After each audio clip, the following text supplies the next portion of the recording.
పునర్జన్మ ఉంటుందో లేదో కానీ ఉన్న జన్మ మాత్రం ఆరోగ్యంగా బ్రతకాలని మంత్రి జూపల్లి కృష్ణారావు అన్నారు. మాదాపూర్లోని శిల్పకళా వేదికలో అంతర్జాతీయ మాదక ద్రవ్యాల దుర్వినియోగ అక్రమ రవాణా దినోత్సవ కార్యక్రమం జరిగింది. ఈ కార్యక్రమంలో మంత్రి జూపల్లి పాల్గొన్నారు. ఈ సందర్భంగా డ్రగ్స్ వ్యతిరేక దినోత్సవ పోస్టర్ ఆవిష్కరించారు. తల్లిదండ్రులు పిల్లలను బాధ్యతగా పెంచాలని, పాఠశాలలు ప్రతిరోజు పిల్లల కోసం గంట సేపు క్రీడలను కేటాయించాలన్నారు. అప్పుడే పిల్లలు ఆరోగ్యంగా ఉంటారని జూపల్లి తెలిపారు. ఈ కార్యక్రమంలో పలువురు సినీ ప్రముఖులు పాల్గొన్నారు.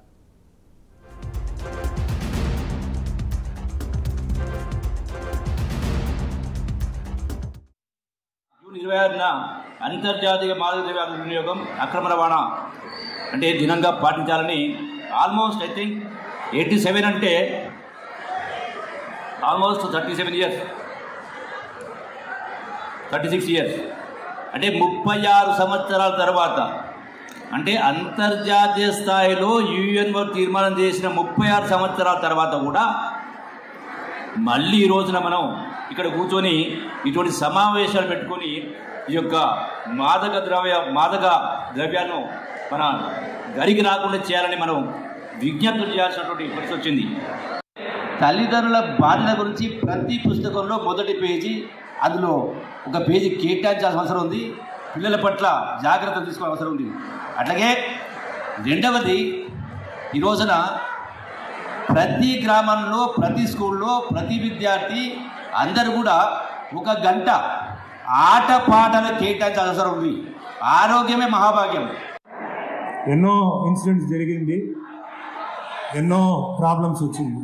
కానీ నేను ఒకటే చెప్తున్నాను, మీకు జన్మనిచ్చిన తల్లిదండ్రి మీద మీకు ఏమాత్రం మీకు గౌరవం ఉంటే, మీకు జన్మనిచ్చిన తల్లిదండ్రి మీద మిమ్మల్ని చదివించారు, ఇంత దూరం మిమ్మల్ని పెంచారు, ఇక భవిష్యత్తులో మిమ్మల్ని ఒక మంచి స్థానంలో చూడాలని అనుకుంటున్న తల్లిదండ్రులు మీకు గౌరవం ఉంటే దయచేసి డ్రగ్స్ తీసుకున్న వాళ్ళని మీరు అవాయిడ్ చేయండి, డ్రగ్స్ని అవాయిడ్ చేయండి. ఎందుకంటే రేపు భవిష్యత్తులో ప్రతి ఒక్కరి ఇంట్లో ఒక పెళ్లి కావాల్సిన ఒక అమ్మాయి ఉంటుంది. అది మీ అక్క ఉండొచ్చు, మీ చెల్లి ఉండొచ్చు. పెళ్లి సంబంధం వచ్చినప్పుడు ఆ ఇంట్లో ఒక కుర్రాడు డ్రగ్స్ తీసుకుంటున్నాడు, డ్రగ్స్లో దొరికిపోయాడు, డ్రగ్స్ వల్ల వాడు ఆరోగ్యం పాడైపోయిందంటే మీ జీవితమే కాదు. నేను చెప్పేది డ్రగ్స్ ఎవరు తీసుకుంటున్నారో వాళ్ళ జీవితం కాదు, వాళ్ళ ఇంట్లో ఉన్న ఇంకో జీవితం కూడా పోతుంది.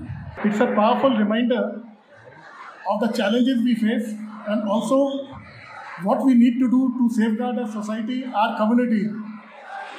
I see so many young students.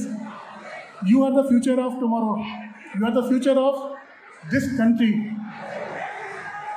As law enforcers, it is our duty to ensure the safety and security of each citizen of this country. But this cannot be done alone. We need your cooperation. You have to work with us. You have to be an anti-drug soldier, and hand in hand, it's our collective responsibility to ensure that the society, the community at large becomes safe and secure. I would request you to talk to your friends, to your seniors, to your elders, parents, etc. to find out what are the ill effects of drugs and how they can destroy you, your dreams and your families.